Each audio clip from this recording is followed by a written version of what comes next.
আসসালামু আলাইকুম বন্ধুরা, আশা করি সকলে ভালো আছেন। তো আজকে আমরা দেখব যে আসলে কিভাবে ফোন দিয়ে পিসের ব্যাকগ্রাউন্ডটা ব্লার করে ভিডিও তৈরি করা যায়। আপনারা হয়তো অনেকে জানেন বা অনেকে জানেন না যে আসলে ফোন দিয়ে পিসের ব্যাকগ্রাউন্ডটা ঝাপসা করে ভিডিও তৈরি করা যায়, ব্লার করে। তো আপনারা হয়তো আমাকে দেখতেই পাচ্ছেন যে আমিও কিন্তু পিসের ব্যাকগ্রাউন্ডটা ব্লার করে ভিডিও তৈরি করছি। তো আপনারা আসলে কিভাবে এই পিসের ব্যাকগ্রাউন্ডটা ব্লার করে ভিডিও তৈরি করতে পারবেন সেটা আমি দেখাবো। অনেকে হয়তো জানেন বা অনেকে জানেন না, যারা জানেন তারা তো জানেনই, আর যারা না জানেন তারা মূলত এই ভিডিওটা সম্পূর্ণ কন্টিনিউ করবেন।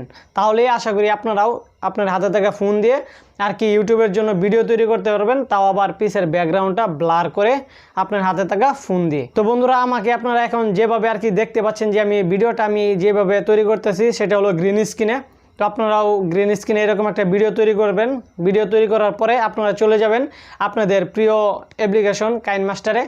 তো তার আগে আর একটা বিষয় সেটা হলো আপনারা আপনাদের ব্যাকগ্রাউন্ডে আর কি যেটা রাখতে চাচ্ছেন, আপনারা চাইলে কিন্তু গুগল থেকেও ডাউনলোড করতে পারেন এরকম ব্লার আর কি পিকচারগুলো। তো আপনারা হয়তো দেখতে পাচ্ছেন আমিও কিন্তু এরকম একটা ব্লার পিকচার কিন্তু এটা কিন্তু আমি গুগল থেকে ডাউনলোড করেছি। তো অনেক কথাই বলে ফেললাম, তো চলুন এখন আমরা চলে যাই সরাসরি কাইনমাস্টারের ভিতরে। এখন চলে আসলাম আমাদের ফোনের কাইনমাস্টার অ্যাপ্লিকেশনটি ওপেন করে ফেললাম। তো এখন আমরা এখানে প্লাস আইকনে ক্লিক করব, তারপরে 16:19 ক্লিক করব। তো এখানে আসার পর তারপরে আমরা যেটা করব, সর্বপ্রথম আমরা মিডিয়াতে ক্লিক করব। মিডিয়াতে ক্লিক করার পর আপনারা যেই ইমেজটা আর কি পিছনে ব্যাকগ্রাউন্ডে রাখতে চাচ্ছেন, যে ব্লার ইমেজটি, সেটা আমরা সিলেক্ট করে দিব এখান থেকে। তো আমরা সিলেক্ট করে দিলাম। তো তারপরে আপনারা এখানে দেখতে পাচ্ছেন যে ব্লার ইমেজটা, এটার উপরে একটা ক্লিক করব, তারপরে এটা আমরা বাড়িয়ে দিব, এইভাবে টেনে বাড়িয়ে দিব। তো তারপরে এখান থেকে আমরা যেটা করব, তারপরে এখানে লেয়ারে একটা ক্লিক করে তারপরে মিডিয়াতে ক্লিক করে দেব। তো মিডিয়াতে ক্লিক করে আপনার যেই ভিডিওটা আছে, আপনার যেই ফুটেজটা, সেটা আমরা ইনপুট করে দিব। তো আমি এটা ইনপুট করে দিলাম।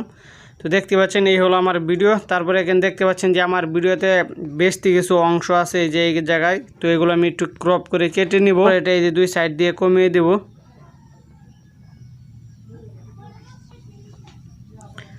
তো দেখেন আমি কিন্তু দুই সাইড দিয়ে কমিয়ে নিলাম। তারপরে এটাকে একটু বড় করে নিলাম, এইভাবে এই যে একটু বড় করে নিলাম। বড় করে আমি স্ক্রিনের মতো বসিয়ে দিলাম।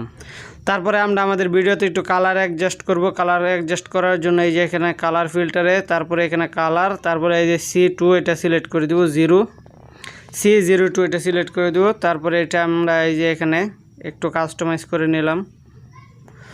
তো তারপরে আমরা এখান থেকে চলে যাবো এটার পিসের ব্যাকগ্রাউন্ডটা রিমুভ করার জন্য আমরা চলে যাব ক্রোমা কিতে। তো এই যে এখানে দেখতে পাচ্ছেন যে ভিডিও লেয়ারে ক্লিক করলে তারপরে এই যে এখানে ক্রোমা কি, তো এই ক্রোমা কি অপশনটাতে একটা ক্লিক করব। তারপরে এখানে দেখতে পাচ্ছেন যে এটা এনাবল অপশন, এটাকে আমরা এনাবল করে দিব। তারপরে এখানে দেখতে পাচ্ছেন যে একটা কেয়ার অপশন কালার, তো এটাকে আমরা এই যে এটা একটু এদিকে নিয়ে আসবো। তারপরে টিকসিনেতে ক্লিক করে দেবো। তারপরে এখানে দেখতে পাচ্ছেন যে দুইটা অপশন আছে, একটা দেওয়া আছে 28, একটা দেওয়া আছে 15। তো দেখেন আমাদের আর কি যে ইয়াটা আছে এটা কিন্তু এখনও আর কি সম্পূর্ণভাবে হয় নাই, যে ভিডিওটা আছে। তো এটা আমরা এই যে যেটা 28 আছে এটাকে আমরা বাড়িয়ে দেব, বাড়িয়ে 14-এ দিব। আর যেটা 15-এ দেওয়া আছে এটাকে আমরা 16 দিয়ে দিব।